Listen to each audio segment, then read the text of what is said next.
It was Liv Morgan versus Kyrie Sane. And if you literally blinked, you would miss everything that happened because immediately in this match, Liv Morgan blew out her shoulder.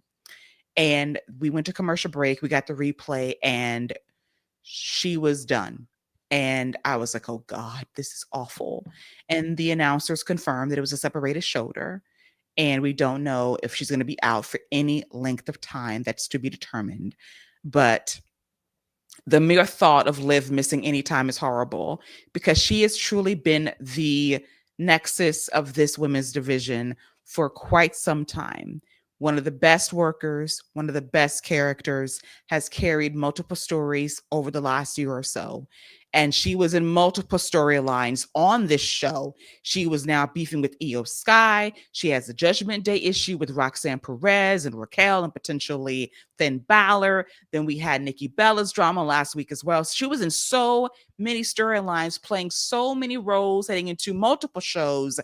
And now all of that is in limbo. And it absolutely sucks because it really speaks to how much value WWE has had and held for Liv Morgan to be basically the glue to hold this division together. And now, if she's gone for any period of time, they have to basically blow up everything, kind of start from scratch and kind of fill spaces heading into Evolution next month. Judgment Day, you can kind of configure things and kind of go a kind of way to facilitate Liv's return. But the other storylines, it definitely leaves things in flux. So, first of all, yeah, it sucks to Liv got hurt. I agree with everything you said. She is the backbone of that division. She has become the ultimate utility player as far as you can put her anywhere in any feud. You can put her with any wrestler, and she can have a good match with them. When Rhea Ripley wasn't having good matches, she always got a good match out of her.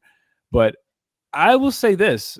I think as far as any plans they had with Liv, they really don't need to change anything because Roxanne is still right there and she can slide into any plans that they wanted to do with Liv. They wanted Liv to get a shot at Io. You can still do that with Roxanne. You wanted, uh, you know, them to still run the tag division, you can slot Roxanne right into there. And I actually think her and Raquel would probably have a really fun little makeshift tag team for a little bit. I I don't think they need to panic, or not even panic, but I don't even think they need to worry about it. I think they have their answer right there in Roxanne. And I alluded to this earlier when I was talking about Naomi and Liv Morgan being out is a huge opportunity for somebody to step up in that division. Liv Morgan stepped up in the division when she was given the opportunity to. I think this is the perfect opportunity for the likes of a Roxanne Perez to really be like, all right, you've seen what I can do in the ring. You've seen my character work a little bit. Let me show you what I can do when the spotlight is fully on me, when it's all about me now. Because Liv was sucking up that oxygen. She was sucking up that air, and it's nobody's fault. Liv has just become that type of star. Now Roxanne really has the opportunity to breathe that air, to have that space, and to really just let herself grow, make any mistakes she needs to make, and have that freedom. I'm actually really excited to see what Roxanne does because I think she can just slide right into anything that they needed. And whenever Liv comes back, man, I would have Roxanne running Judgment Day. Have her completely in charge because Liv is going to come back as a full blown babyface, whether they Mm-hmm. want her to or not. Yeah, that's going to be like a moment when she comes back, full blown baby face. She's going to be super over. Roxanne Perez, fully entrenched in Judgment Day. Finn Balor is smiling and laughing and just saying, I got this, got what I wanted. Dirty Dom's loyalties will be tested too. So it's a lot of good things that I can see happening. But I think that for the short term, plans for evolution, the personalized nature of what was going on with Liv and Nikki, that's kind of set aside now. I know that you can use Roxanne Perez as a good backup, a good surrogate to fill that spot in, and she's great. And this is a big opportunity for her because, hey, you got called to the main roster to deliver in the clutch, to be the utility player, to come out there and just hit. And this is her shot. She can get plugged in, as Scott said, with Io Sky, have a hell of a match, possibly maybe win the championship, take something to Judgment Day, really piss off Liv Morgan in the process, and see where to go and see where it goes from there.